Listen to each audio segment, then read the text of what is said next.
Shalom, selamat pagi. Salam berjumpa kembali pada renungan harian pada saat ini, Kamis 22 Februari 2024. Dan sebelum kita mengawali aktivitas kita, maka mari bersama-sama mendengarkan firman Tuhan. Kita angkat pujian bagi Tuhan, kita bernyanyi.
Kita berdoa.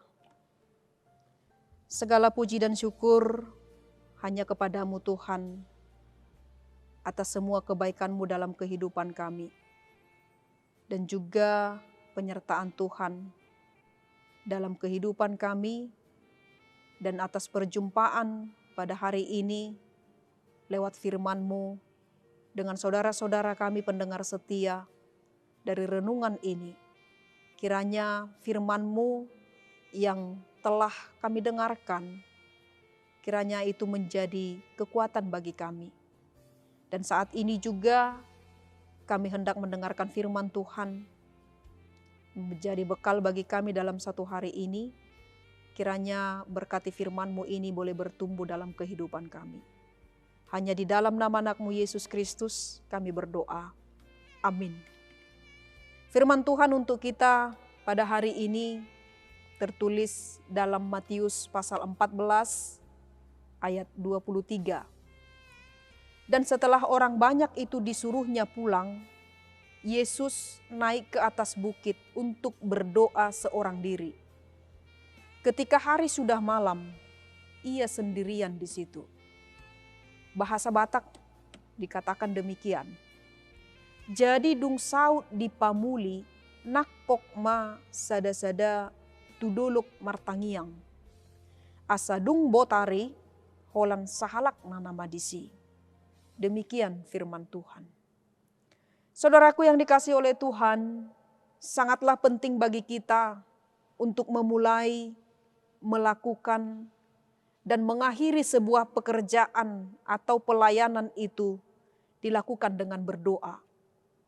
Sebagaimana yang telah dilakukan oleh Yesus dalam firman Tuhan hari ini. Setelah ia melayani orang banyak, memberikan kesembuhan kepada mereka, serta mengadakan mujizat penggandaan roti, Yesus menyuruh semua orang pergi pulang. Kemudian Yesus pergi ke atas bukit untuk mengasingkan diri dan berdoa seorang diri. Yesus ingin menunjukkan kepada kita bahwa doa adalah merupakan sumber kekuatan bagi kehidupan umat beriman.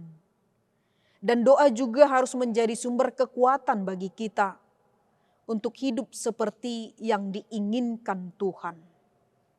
Dengan berdoa, kita akan menjalin komunikasi dengan Tuhan. Mengevaluasi pekerjaan yang telah kita lakukan, apakah seturut dengan kehendak Allah atau tidak. Orang yang selalu berdoa berarti dekat dengan Allah dan dapat dipastikan kehidupannya penuh dengan pengharapan. Saudaraku yang dikasihi oleh Kristus, Alkitab banyak mencatat peristiwa-peristiwa ajaib yang merupakan hasil dari doa. Yang pertama kita melihat kesembuhan ketika Abraham berdoa bagi Abimelek. Yang kedua, tulah datang dan berhenti ketika Musa menaikkan doa kepada Allah. Yang ketiga, seorang anak lahir dari rahim seorang perempuan mandul yang berdoa dengan hati pedih sambil menangis terseduh-seduh. Yang keempat, Sadrak dan kawan-kawannya masih tetap hidup meski dalam dapur api yang menyala-nyala saat mereka tetap berdoa. Dan yang kelima, Yesus juga demikian. Ketika ada di bumi, selalu meluangkan waktu untuk berdoa. Khususnya pada saat hendak mengambil keputusan penting. Doa Yesus sungguh-sungguh menghasilkan hal yang luar biasa. Dan Yesus juga memilih 12 murid, menyembuhkan banyak orang sakit dan membangkitkan orang mati. Juga sekarang sejarah mencatat banyak kebangunan rohani terjadi sebagai hasil dari doa.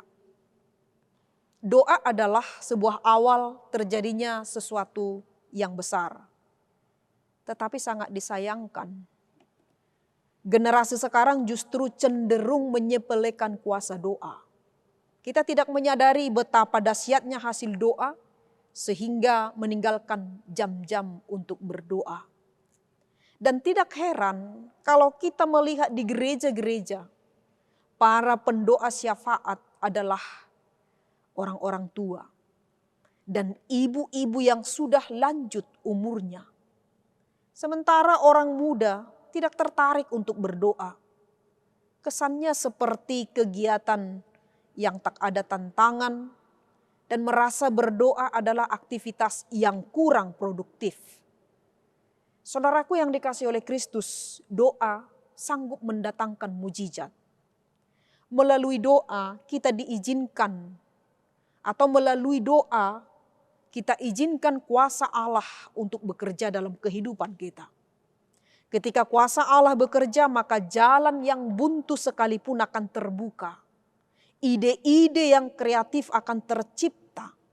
Bahkan terobosan-terobosan baru akan lahir dan mendatangkan kegairahan serta semangat untuk menatap masa depan.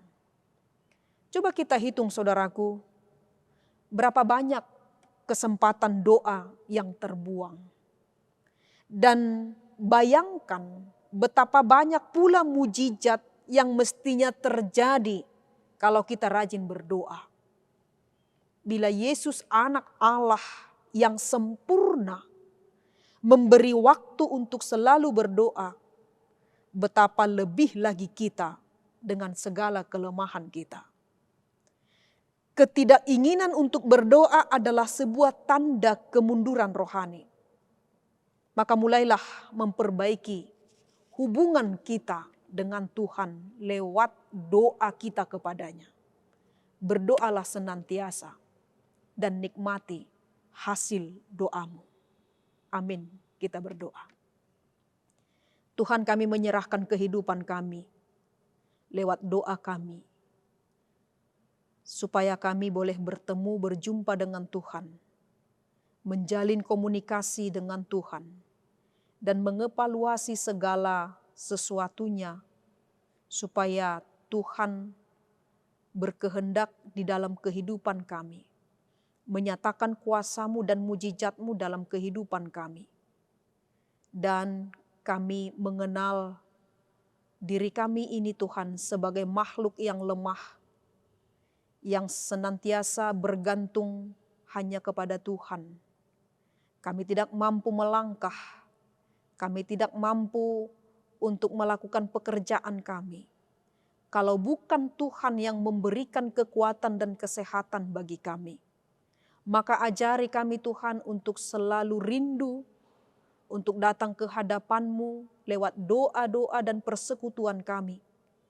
Sehingga hubungan kami boleh terjalin dengan baik dengan Tuhan. Dan lewat doa kami Tuhan, Tuhan akan menyatakan mujizat-Mu dalam setiap kehidupan kami. Kami percaya bahwa kuasa doa begitu besar Tuhan di dalam kehidupan orang-orang yang percaya. Maka nyatakanlah itu bagi kami semuanya. Berkati kami Tuhan dalam satu hari ini. Lewat aktivitas kami, lewat persekutuan kami, lewat apapun Tuhan yang kami kerjakan dalam satu hari ini. Kiranya senantiasa mendatangkan sukacita bagi orang-orang yang ada di sekitar kami. Dan juga boleh mendatangkan kemuliaan bagi nama Tuhan. Terpujilah Engkau Tuhan. Hanya di dalam nama anak-Mu Yesus Kristus kami berdoa. Anugerah dari Tuhan kita Yesus Kristus, kasih setia dari Allah Bapa, serta persekutuan dari Roh Kudus, kiranya menyertai kita hari ini sampai selama-lamanya. Amin. Saudaraku yang dikasihi oleh Tuhan, ini adalah pertemuan kita yang terakhir dengan saya, Bibel Pro Leni Borusinaga, yang melayani di HKBP Batam Lubuk Baja. Dan untuk minggu depan kami sudah akan melayani di tempat yang baru. Kiranya lewat firman Tuhan yang kami tabur boleh memberikan sukacita dan kekuatan, serta menguatkan iman dan pengharapan kita, supaya kita tetap bergantung kepada Tuhan. Terima kasih untuk semua jemaat pendengar setia dari firman Tuhan ini. Tuhan Yesus memberkati kita semua. Shalom, Horas.